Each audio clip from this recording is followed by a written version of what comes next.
আসসালামু আলাইকুম। আমি university of information technology and sciences UITS থেকে মাহমুদা সুলতানা রিমি বলছিলাম। তো আমি হচ্ছে মেইনলি গতকাল সন্ধ্যা 7টার সময় হচ্ছে কুর্মিটোলাতে আসি। তো এখানে এসে দেখলাম যে টোটাল হচ্ছে আপনার 15 জনের মতো অসুস্থ বা ইনজুর্ড রুগী ছিল। তো এর মধ্যে অনেকের অবস্থায় অনেক খারাপ অবস্থায় ছিল।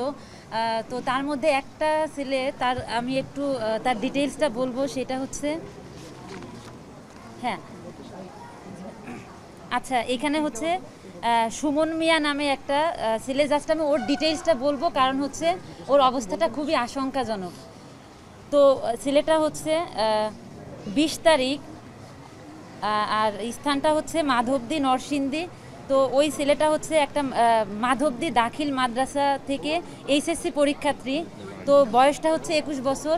2025 সালে সে এইচএসসি পরীক্ষার্থী ছিলেন। তো তার হচ্ছে একটা গুলি, এটা হচ্ছে পিত্তথলি তার টোটালি কেটে ফেলা হয়েছে। আর হচ্ছে খাদ্যনালী এবং ক্ষুদ্রান্ত্র ছিদ্র হয়ে গেছে। তো তার টোটাল গুলির সংখ্যা ছিল একটি। আর তার অলরেডি 3টা অপারেশন হয়ে গেছে। আজকে দুপুরে আরেকটা অপারেশন হয়েছে। টোটাল হচ্ছে 4টা অপারেশন হয়েছে তার। তো তার অবস্থাটা খুবই মানে আশঙ্কাজনক।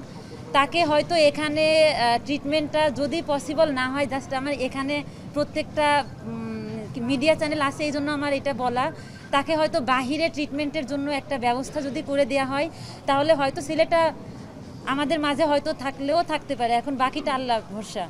আর হচ্ছে এখানে হ্যাঁ আচ্ছা, আর তারপর হচ্ছে এখানে আসার পর আমি নড়াইল থেকে বলছিলাম। তো আমি দেখলাম আমার নড়াইলের 2 জন, আচ্ছা হ্যাঁ, তো নড়াইলের 2 জন এখানে ছিল। তো টোটাল এই 16 জনের ইনভেস্টিগেশনটা আমি গতকাল রাত মানে 7টা থেকে সন্ধ্যা 7টা থেকে হচ্ছে রাত 11:30 পর্যন্ত এটা আমি টোটাল ইনফরমেশনটা এখানে নেওয়া হয়েছে। টোটাল 15 জনের লিস্টটা এখানে করা হয়েছিল।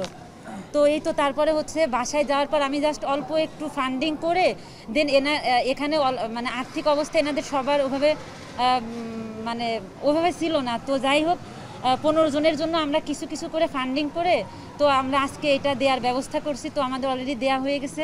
এই তো আমার বক্তব্য এতটুকু ছিল।